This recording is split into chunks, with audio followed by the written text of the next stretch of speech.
Fala galera, beleza? Bem-vindos aí a mais um vídeo do Perda Total. Esse vídeo é especial porque é uma estreia, nosso vídeo sobre o primeiro carro vencedor do prêmio Jabiraca do mês, eleito pela galera lá na votação nos stories do Instagram. Esse mês de junho, o primeiro vencedor, a Jabiraca do mês de junho, é o Peugeot 806. Ninguém lembra desse carro. Pois é, a gente vai contar aqui um pouco mais sobre ele.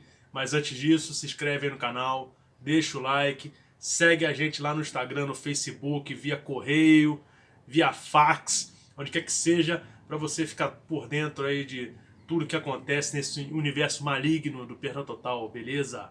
Bom, antes de falar um pouco mais aí do Peugeot 806, para a galera que é mais nova ou para a galera que nunca ligou para carro, vamos falar um pouquinho sobre o que aconteceu na década de 90 no mercado de carros do Brasil. O Brasil vinha durante muito tempo com as importações praticamente inexistentes. Era muito caro, às vezes você não podia importar, então a gente tinha as quatro marcas desde sempre, né, Ford, Chevrolet, Volkswagen e Fiat, vendendo carros no Brasil e nada vinha de fora, um carrinho ou outro. Quando a década de 90 começou ali com o governo Collor, as importações foram abertas e entrou uma enxurrada de carro novo no mercado. Eu já vi algumas reportagens da época, alguns sites especializados contando, né, já mais para frente, contando da época, que cerca de 40 e poucas montadoras vieram para o Brasil importando, não fabricando, importando carros. E aí a gente começou a ver um monte de carro diferente na rua, de repente. O Peugeot 806 foi um desses carros.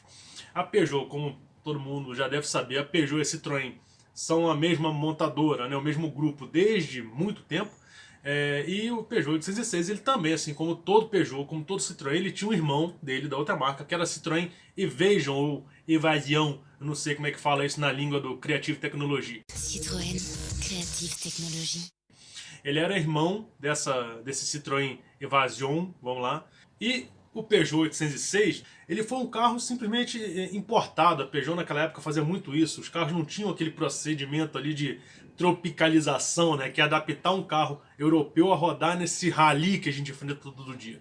Até por isso que algumas marcas, entre elas a Peugeot e a Citroën também, enfrentaram esse preconceito de quebra muito, e dá muito problema, e faz muito barulho, etc. Ele era um carro que tinha um motor a gasolina, né, 2.0 turbo. Isso para a época no Brasil era assim extrema novidade. Um motor 2.0, 4 cilindros em linha turbo, tração dianteira. E o motor rendia 147 cavalos e 22 kg de torque. Aí você, que nasceu em 2003, está pensando assim, porra, 2.0 turbo com 147 cavalos? Cara, a gente está falando de 1995, é um motor mais antigo. Um turbo que provavelmente não devia trabalhar com uma pressão tão grande assim. Com certeza não era uma turbina de geometria variável. As injeções eletrônicas da época não permitiam, sabe, a gama de possibilidades que as modernas permitem. Ou seja, está condizente para a época e está condizente para o carro. Uma outra coisa também que é bem legal no Peugeot 206 é que ele só vendeu com câmbio manual aqui no Brasil. Câmbio manual de 5 marchas, tração dianteira. Câmbio manual de 5 marchas que devia levar o carro muito bem para aquele cara que quer ir para o trabalho durante a semana, final de semana pegar a família, socar no carro e viajar. Muito confortável, um desempenho razoável, né, do carro. A imprensa da época elogiava muito a dinâmica do carro. Como por ser um Peugeot, eu acredito, nunca dirigi nenhum, mas eu acredito, porque eles são bem acertados. E esse motor era suficiente para levar o carro de 0 a 100 em 10,5 segundos. Que é uma marca muito boa se você considerar inclusive os dias de hoje. Qual carro desse porte que você tem com motor 4 cilindros que faz isso, esse 0 a 100 em 10 segundos? É difícil, né? Não é... Ou você tem um carro com motor muito maior e aí o consumo sobe também, ou então você tem aquele carro lento toda a vida, que vai, demora. E a velocidade máxima ficava em 195 km por hora, o que faz a gente pensar o quão longo que era essa quinta, né? Talvez por isso aí ela poderia até ter um desempenhozinho melhor se tivesse um câmbio mais curto ou talvez um câmbio de 6 marchas. Já tinha freio a disco nas 4 rodas, ventilado da frente, sólido atrás, ou seja, era um carro muito moderno para a época. Vocês têm que ter em mente uma coisa que eu sempre falo quando a gente conversa sobre mercado brasileiro da década de 90 e alguém me fala assim, o Tempra era um carro de merda. Realmente assim, se você pensar, né, porra, esse carro, esse 806, você pode falar um carro de merda, quebra, tudo bem. Mas olha o quão moderno que esse carro era para o mercado brasileiro. Em 1995, o mercado brasileiro ainda vendia Fusca. Pois é, né? Pois é. Você ia desde um carro projetado na década de 30 até uma minivan europeia, né, uma Eurovan, com freio a disco nas 4 rodas e motor 4 cilindros turbo. Era isso, era o mercado brasileiro na década de 90. O consumo dela, pelas reportagens da época e pelos relatos, poucos relatos que a gente encontra na internet, fica ali entre 6,5 na cidade e 9,5 na estrada. É um carro turbo, um turbo mais antigo, não é um turbo moderno, não foi um motor turbinado pensando na economia, isso é importante dizer, antes da turbina de geometria variável, antes da evolução da eletrônica embarcada, não existia turbo para a economia, turbo era para performance. Turbo para a economia é uma coisa mais moderna, uma coisa já do downsize, de 15, 10 anos para cá. O que o pessoal que tem esse carro reclama? De coisa pra caramba. Você só não encontra muita reclamação dela na internet porque esse carro não vendeu quase nada. Então, assim, dos 15 donos que compraram ele na época, só 2 se dignaram a reclamar. Mas o pessoal reclama muito de pane elétrica. Aquela pane elétricazinha boba. É o vidro elétrico que não sobe, é o teto solar que não fecha, é o farol que não acende, sabe? Essas coisinhas acontecem em qualquer carro velho. É um carro velho que tem muita coisa embarcada, muita eletrônica, então vai dar muito problema. Tem gente que reclama que o alarme para de funcionar e não tem jeito, você tem que arrancar o alarme e jogar fora. Mas, por outro lado, hoje em dia é um carro muito barato. Então você compra ele, bota um alarme da Positron aí, sei lá quanto que custa isso, 200, 300 reais, e tá resolvido. Quanto custa hoje em dia um 806? Olha, se eu não me engano, hoje, na data de hoje, existem uns 4 assim anunciados no Brasil inteiro. Né? E esse preço varia, lógico, de acordo com o estado do carro. O mais barato está em torno de 7 mil e o mais caro está em torno de 20 mil. Esse 20 mil para mim está fora da curva, tá? Isso não existe. Eu chutaria aí que em bom estado você compra em torno de uns 10 a 12 mil. É problema? Lógico que é, cara. Isso era problema novo, você imagina hoje em dia, né? Agora você me fala assim, eu quero um carro de 10 mil reais para carregar a família toda, que eu consiga andar bem. É um carro? Você pode pensar, entendeu? Qual que é a sua outra opção? Você não tem, cara. Não tem. Se você for para a irmã dela, que é o Evasion, também você vai ter o mesmo problema. Então é um carro que você pode andar com ele muito bem durante um tempo, ele vai pedir uma manutenção e vai te tomar 8 mil reais. É fácil de acontecer isso.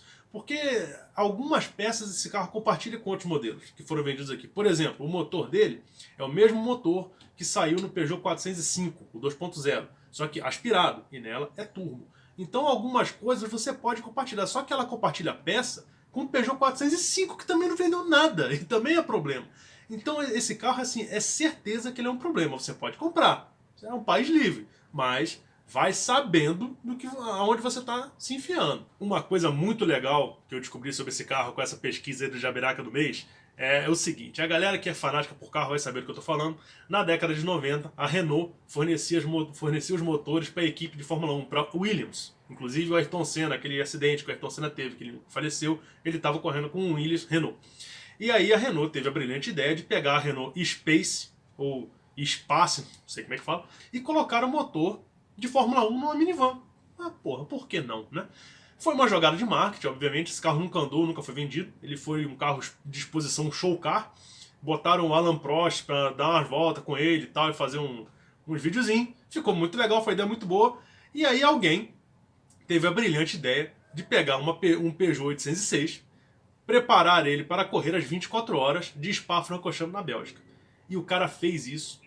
E é uma coisa maravilhosa de se ver. Ele correu às 24 horas de Spa-Francorchamps em 1995. Eu vou botar o videozinho aqui, um trechinho do videozinho dela correndo. After the Nürburgring 24 hours on, here is one of the stars of the show. This is the Peugeot 806 people carrier. It's an incredible vehicle with 260 horsepower, qualifying on the 6th row. That was something. This is Peugeot's answer to the Ford Transit Supervan and of course to the Renault Espace Formula 1. Uma coisa maravilhosa, quem gosta de automobilismo não tem como não adorar um negócio desse um pouco diferente. O rendimento dela, lógico, a minivan não foi lá essas coisas, né? Apesar de toda a preparação de suspensão, gaiola, tiraram o interior do carro todo, prepararam o motor tinha 280 cavalos, mas ela tinha uma clara desvantagem para os outros carros e ela acabou abandonando a corrida depois de 12 horas. A corrida durava 24, com 12 horas ela, como todo bom Peugeot, quebrou.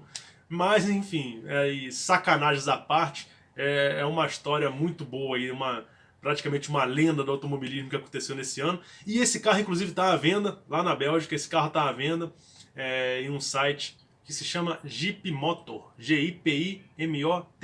É um site, não sei se ele é belga ou se ele é francês, mas enfim, esse carro está lá à venda nesse site, já está há um tempinho, que é um Peugeot. Peugeot é difícil de vender, né? Apesar de ser um Peugeot de competição, o Peugeot é um carro difícil de vender.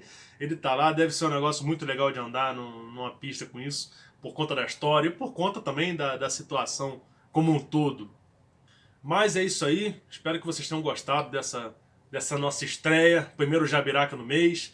Agora no mês de julho a gente vai abrir para votação para vocês sugerirem também alguns carros aí para entrar nessa competição de Jabiraca no mês de julho.